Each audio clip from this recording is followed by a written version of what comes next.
Merci, Monsieur le Président. Merci de me permettre d'intervenir ce soir sur ce projet de loi. Permettez-moi de partager mon inquiétude quant aux pouvoirs accrus qui sont en train d'être accordés à Landscope à travers le Finance Bill 2020. Petit à petit, les langues se délient et les scandales qui se cachaient au sein de cette institution commencent à se faire connaître. Et c'est pourtant à cette même institution que le gouvernement est en train de vouloir donner plus de pouvoir. Nous sommes en droit de nous poser des questions, surtout au vu des dernières révélations ou quand on voit comment certains projets sont en train d'être gérés. Monsieur le Président, il ne suffit pas que l'on donne à un projet un titre ronflant ou qu'il soit développé dans la circonscription du Premier ministre pour qu'il ne devienne pas un autre éléphant blanc. Lors de mon discours sur le budget, je demandais à savoir si des études de faisabilité avaient été faites au préalable concernant le Côte d'Or Data Technology Park. La raison de ce questionnement était précisément parce que la technopole de Rosebel avait été développée sans études de faisabilité et l'on connaît les résultats.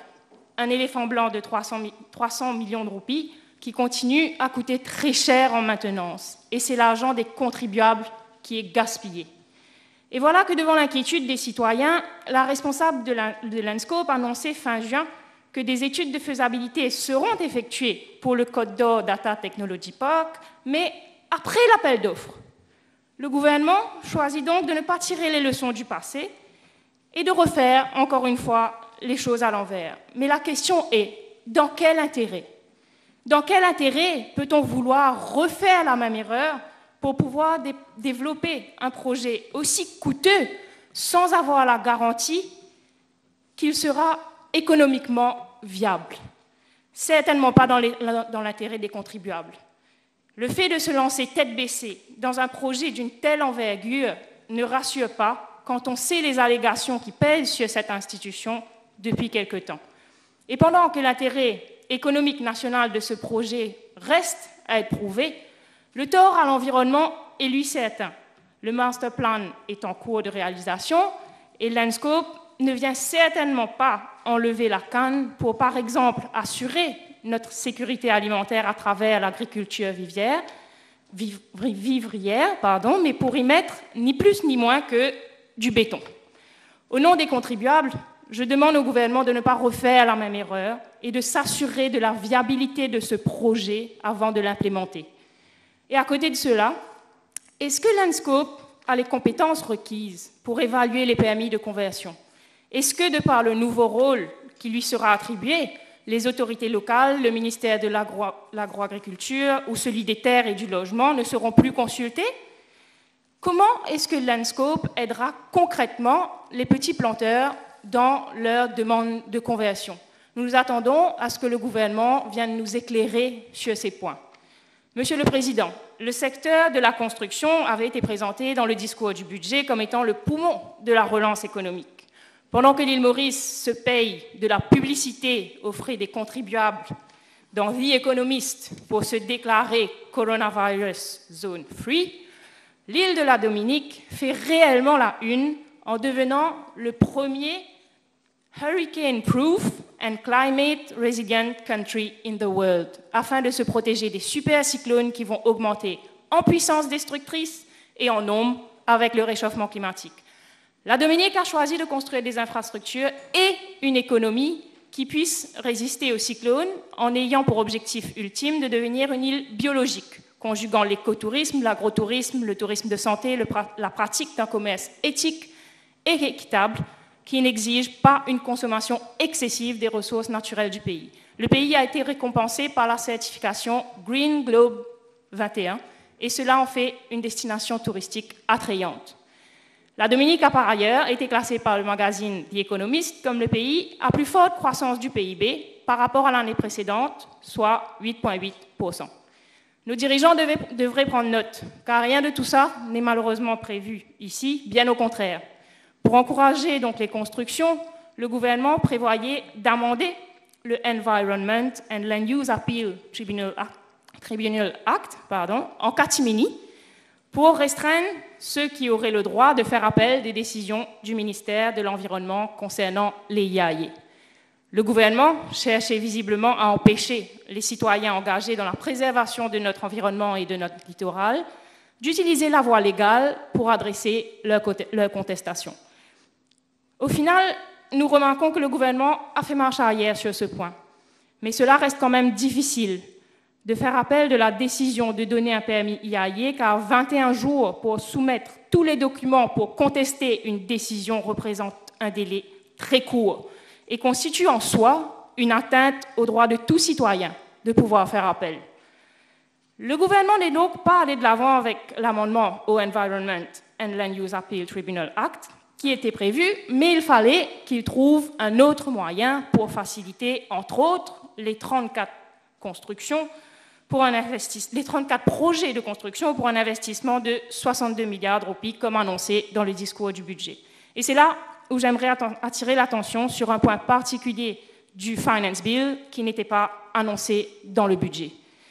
Le droit de faire appel auprès du tribunal de l'environnement et de l'aménagement du territoire contre un building permit est établi à la sous-section 14 de la section 117 du Local Government Act qui dit « Any person aggrieved by a decision of a municipal city council, municipal town council or district council under subsection 7B, 8B or 12 may within 21 days of receipt of a notification appeal to the Environment and Land Use Appeal Tribunal established under section 3.1 of the Environment and Land Use Appeal Tribunal Act. » Et la section 35 du Finance Bill dit « Person aggrieved means a person whose application for an outline planning permission or a building and land use permit has not been approved by a municipal city council, municipal town council or district council. » Cet amendement a attiré mon attention sur le fait que seuls les promoteurs de construction qui n'auraient pas obtenu leur Building and Land Use Permit peuvent faire appel et non des riverains ou des citoyens qui se sentiraient aggrieved par une construction. Quelle garantie le gouvernement donnera-t-il pour rassurer les citoyens qui se sentent aggrieved par un projet ou une éventuelle décision administrative? Est-ce que les public notifications seront toujours obligatoires lors de l'application pour un Building and Land Use Permit? Quelle est l'utilité de ces public notifications si le public lui-même ne peut pas contester ces applications? Est-ce que les complaintes de ces citoyens seront réellement entendues lorsqu'ils contesteront un permis de construction auprès des autorités locales, car ne pouvant pas le faire auprès du tribunal de l'environnement?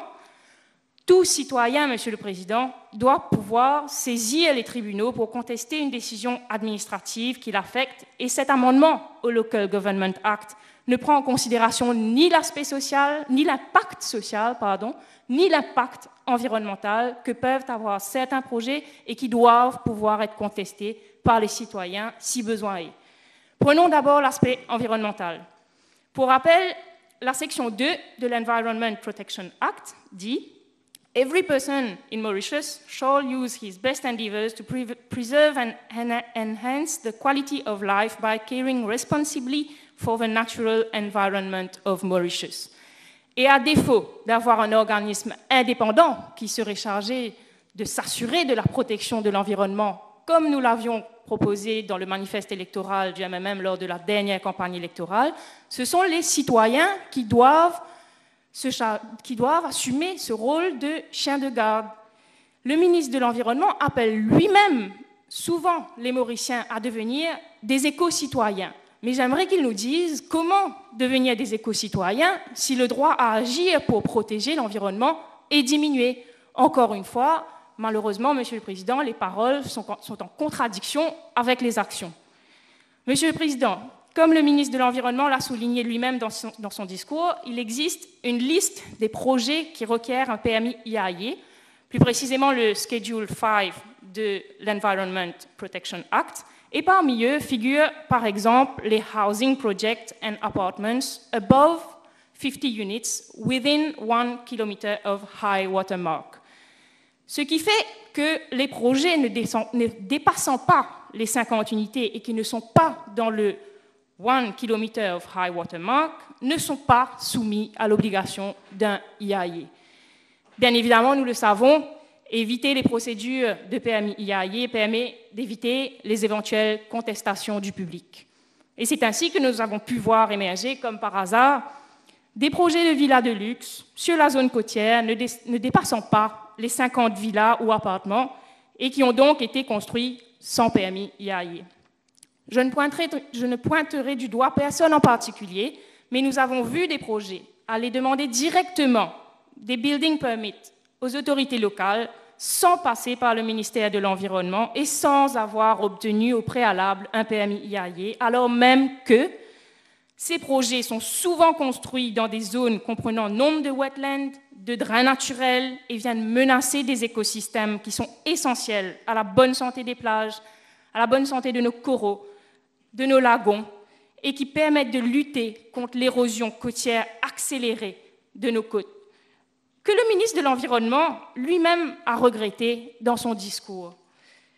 Et alors même que l'Environment Protection Act dit clairement qu'un permis IAIE est obligatoire pour tout projet se faisant in environmentally sensitive areas such as water catchment areas, waterlogged areas, wetlands, mountains, slopes and islets.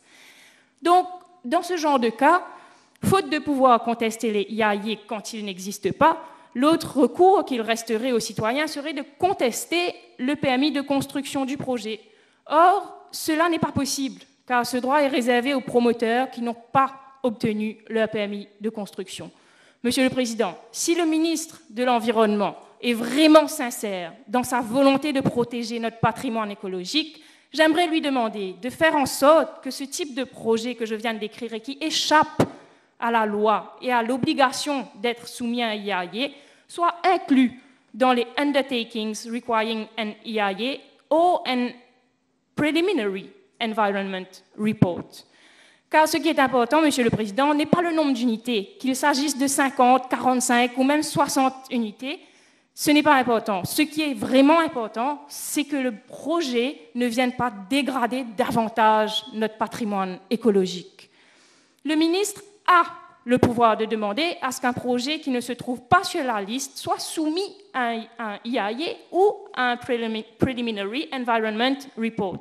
Donc, s'il est vraiment sincère, je suis sûre qu'il utilisera les prérogatives qui lui sont allouées par la loi pour que davantage de projets soient soumis à des IAIE et puissent ainsi être contestés devant le tribunal de l'environnement si besoin est. Maintenant, en ce qui concerne l'aspect social, pareillement, qu'il s'agisse de la construction de salles de fête, de casinos en plein quartier résidentiel ou à côté des écoles, les membres du public n'ont pas le droit de se considérer comme des aggrieved persons. Dans le cas du bad neighborhood, un habitant, un voisin qui se sentirait aggrieved n'aurait d'autre choix que d'aller en Cour suprême, alors même que le Environment and Land Use Appeal Tribunal avait été créé pour éviter trop de formalités et l'on sait combien les procédures peuvent être longues et coûteuses en Cour suprême et donc pas facilement accessibles à tous.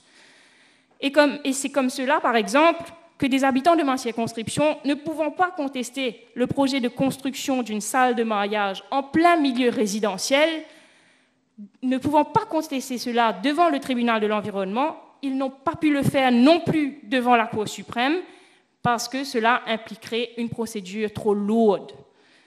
Par ailleurs, le locus standi était déjà restreint et les citoyens devaient démontrer comment une décision administrative les affecte pour pouvoir la contester. Le gouvernement aurait pu choisir de ne pas le restreindre davantage et de prendre plutôt exemple sur l'Aisne. En effet, en Aisne, avec le public action, n'importe quel citoyen ou organisation peut contester une décision administrative qui a un intérêt public, ce qui est beaucoup plus sain. L'Aisne est pris en exemple par les membres de la majorité depuis le début de ces débats. Voilà un exemple concret où le gouvernement pourrait avoir l'occasion de s'inspirer de la Grande Péninsule pour s'assurer qu'un plus grand nombre de personnes puissent contester une décision administrative abusive. Au lieu de restreindre davantage le locust standi. J'invite donc le gouvernement à aller plutôt dans la même direction que l'Inde et je fais un appel pour qu'ils viennent rassurer les citoyens sur le fait que leurs droits ne soient pas bafoués. Pour terminer, Monsieur le Président, j'aimerais citer Edward Osborne Wilson, entomologiste et biologiste qui a popularisé le terme biodiversité dans la littérature scientifique et qui dit « L'humanité ne se définit pas par ce qu'elle crée, mais par ce qu'elle choisit de ne pas détruire. » Je vous remercie pour votre attention.